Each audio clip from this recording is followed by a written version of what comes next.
ஸ்டாலின் அறிக்கையை மட்டுமே வெளியிடுகிறார், பிரச்சனைகளுக்கு தீர்வு காண்பதில்லை என எஸ்டிபிஐ மாநில தலைவர் நெல்லை முபாரக் திருப்பூரில் பேட்டியளித்துள்ளார்.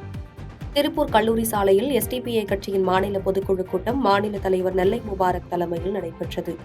இந்த கூட்டத்தில் பல்வேறு தீர்மானங்கள் நிறைவேற்றப்பட்டும் வரப்போகும் தேர்தலுக்கான பணிகள் குறித்தும் ஆய்வுகள் மேற்கொள்ளப்பட்டது. இதைத் தொடர்ந்து மாநில தலைவர் நெல்லை முபாரக் பத்திரிகையாளர்களை சந்தித்து பேசுகையில், நீட் தேர்வு ரத்து தொடர்பாக தமிழக அரசு சட்ட ரீதியாக கடந்த 3 ஆண்டு காலமாக நடவடிக்கை எடுக்கவில்லை எனவும், மாணவர்களின் நலனை கருத்தில் கொண்டு உடனடியாக நீட் தேர்வு ரத்துக்கு தமிழக அரசு நடவடிக்கை எடுக்க வேண்டும் எனவும், திருப்பூர் கோவை பனியன் மற்றும் இயந்திர உற்பத்தி தொழிலை பாதுகாத்திட மத்திய மாநில அரசுகள் நடவடிக்கை எடுக்க வேண்டும் எனவும், அரசு காலி பணியிடங்களை உடனடியாக நிரப்ப வேண்டும் உள்ளிட்டவை குறித்து பேசினார். மேலும் தமிழக முதல்வர் ஸ்டாலின் அறிக்கை மட்டுமே வெளியிடுகிறாரே தவிர களத்தில் ஆய்வு செய்வதில்லை எனவும், வரும் 2026 தேர்தலில் தொடர்ந்து அதிமுக கூட்டணியில் மாபெரும் வெற்றி பெறுவோம் என்றும் பேசினார். நாங்க சொல்லிட்டே இருக்கோம், 2024 பார்லிமெண்ட் எலெக்ஷன்ல அஇஅதிமுக கூட்டணியோடு நாங்கள் போட்டியிட்டோம்.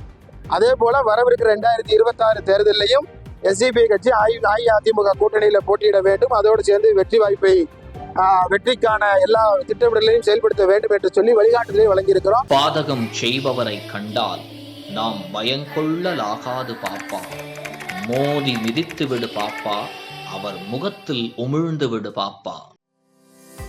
அண்மை செய்திகளை உடனுக்குடன் தெரிந்து கொள்ள இணைந்திருங்கள் இயம்நாடு தொலைக்காட்சியுடன்.